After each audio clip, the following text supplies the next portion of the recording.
21वीं पुतली चंद्र ज्योति की कहानी। सिंहासन बत्तीसी। भाग 22। चंद्र ज्योति नामक 21वीं पुतली की कथा इस प्रकार है। एक बार विक्रमादित्य एक यज्ञ करने की तैयारी कर रहे थे। वे उस यज्ञ में चंद्रदेव को आमंत्रित करना चाहते थे। चंद्रदेव को आमंत्रण देने कौन जाए, इस पर विचार करने लगे। काफी सोच विचार के बाद उन्हें लगा कि महामंत्री ही इस कार्य के लिए सर्वोत्तम रहेंगे। उन्होंने महामंत्री को बुलाकर उनसे विमर्श करना शुरू किया।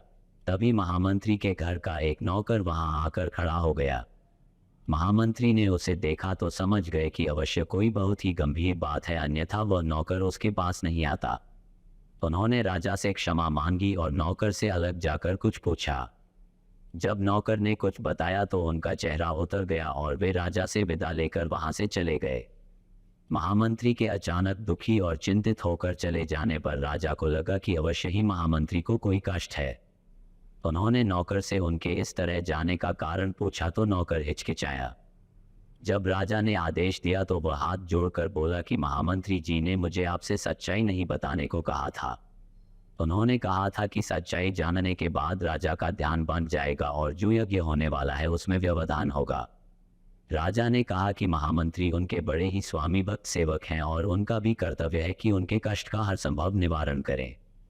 तब नौकर ने बताया कि महामंत्री जी की एकमात्र पुत्री लंबे समय से बीमार है।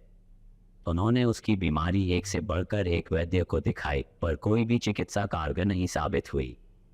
दुनिया की हर औषधि उसे दी गई, पर उसकी हालत बिगड़ती ही चली गई। अब उसकी हालत इतनी खराब हो चुकी है कि वह हिलडुल नहीं सकती और मरणासन हो गई है। विक्रमादित्य ने जब ये सुना तो व्याकुल हो गए। उन्होंने राजवैद्य को बुलवाया और जानना चाहा कि उसने महामंत्री की पुत्री की चिकित्सा की है या नहीं। राजवैद्य ने कहा कि उसकी चिकित्सा केवल ख्वान बूटी से की जा सकती है। दुनिया की अन्य कोई औषधि कारगर नहीं हो सकती। ख्वान बूटी एक बहुत ही दुर्लभ औषधि है जिसे ढूंढ कर लाने में कई महीने लग जाएंगे। राजा विक्रमादित्य ने यह सुनकर कहा, तुम्हें उस स्थान का पता है जहां ये बूटी मिलती है? राजवैद्य ने बताया कि वह बूटी नीलरत्नगिरी की घाटियों में पाई जाती है, लेकिन उस तक पहुंचना बहुत ही कठिन है।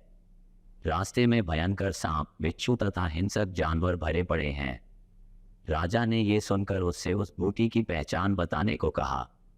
राजवैद्य ने बताया कि वह पौधा आधा नीला आधा पीला फूल लिए होता है तथा उसकी पत्तियां लाजवंती के पत्तों की तरह स्पर्श से सकुचा जाती हैं। विक्रम यज्ञ की बात भूलकर ख्वान बूटी की खोज में जाने का निर्णय कर बैठे। उन्होंने तुरंत काली के दिए गए दोनों बेतालों का स्मरण किया। बेताल उन्हें आनन फानन में नीलरत्नगिरी की ओर ले चले। पहाड़ी पर उन्हें उतारकर बेताल अदृश्य हो गए। राजा घाटियों की ओर बढ़ने लगे। घाटियों में एकदम अंधेरा था। चारों ओर घने जंगल थे। राजा बढ़ते ही रहे। एकाएक उनके कानों में सिंह की दहाड़ पड़ी। वे संभल पाते इसके पहले ही सिंह ने उन पर आक्रमण कर दिया। राजा ने बिजली जैसी फुर्ती दिखाकर खुद को तो बचा लिया, मगर सिंह उनकी एक बांह को घायल करने में कामयाब हो गया। सिंह दोबारा जब उन पर झपटा तो उन्होंने भरपूर प्रहार से उसके प्राण ले लिए। उसे मारकर जब वे आगे बढ़े तो रास्ते पर सैकड़ों बिश्तर दिखे। विक्रम तनिक भी नहीं घबराए और उन्होंने पत्थरों की वर्षा करके सांपों को रास्ते से हटा दिया। उसके बाद वे आगे की ओर बढ़ चले। रास्ते में एक जगह इन्हें लगा कि वे हवा में तैर रहे हैं। ध्यान से देखने पर उन्हें एक दैत्याकार अजगर दिखा। वे समझ गए कि अजगर उन्हें अपना ग्रास बना रहा है। ज्यों ही वे अजगर के पेट में पहुंचे कि उन्होंने अपनी तलवार से अजगर का पेट चीर दिया और बाहर आ गए। तब तक गर्मी और थकान से उनका बुरा हाल हो गया। अंधेरा भी घेर आया था। उन्होंने एक वृक्ष पर चढ़कर विश्राम किया। ज्यों ही सुबह हुई वे ख्वान बूटी की खोज में इधर उधर घूमने लगे। उसकी खोज में इधर उधर भटकते न जाने कब शाम हो गई और अंधेरा छा गया। अधीर होकर उन्होंने कहा, काश चंद्रदेव मदद करते। इतना कहना था कि मानो चमत्कार हो गया। घाटियों में धूप जैसी चांदनी फैल गई। अंधकार न जाने कहाँ गायब हो गया। सारी चीजें ऐसी साफ दिखने लगी मानो दिन का उजाला हो।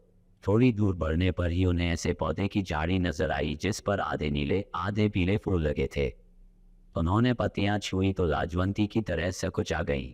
उन्हें संशय नहीं रहा। उन्होंने ख्वान बूटी का बड़ा सा हिस्सा काट लिया। वे बूटी लेकर चलने ही वाले थे कि दिन जैसा उजाला हुआ और चंद्रदेव सशरीर उनके सम्मुख आ खड़े हुए। विक्रम ने बड़ी श्रद्धा से उनको प्रणाम किया। चंद्रदेव ने उन्हें अमृत देते हुए कहा कि अब सिर्फ अमृत ही महामंत्री की पुत्री को जिला सकता है। उनकी परोपकार की भावना से प्रभावित होकर वे खुद अमृत लेकर उपस्थित हुए हैं। उन्होंने जाते जाते विक्रम को समझाया कि उनके सशरीर यज्ञ में उपस्थित होने से विश्व के अन्य भागों में अंधकार फैल जाएगा, इसलिए वे उनसे अपने यज्ञ में उपस्थित होने की प्रार्थना नहीं करें। उन्होंने विक्रम को यज्ञ अच्छी तरह संपन्न कराने का आशीर्वाद दिया और अंतर्ध्यान हो गए। विक्रम ख्वान बूटी और अमृत लेकर उज्जैन आए। उन्होंने अमृत की बूंदें टपकाकर महामंत्री की बेटी को जीवित किया तथा ख्वान बूटी को जनहित के लिए रख लिया। चारों ओर उनकी जय जयकार होने लगी। ऐसी ही और भी ढेरों मज़ेदार कहानियों के लिए कृपया हमारे चैनल को सब्सक्राइब करें। आपको ये वीडियो पसंद आया हो तो लाइक कीजिए और शेयर कीजिए।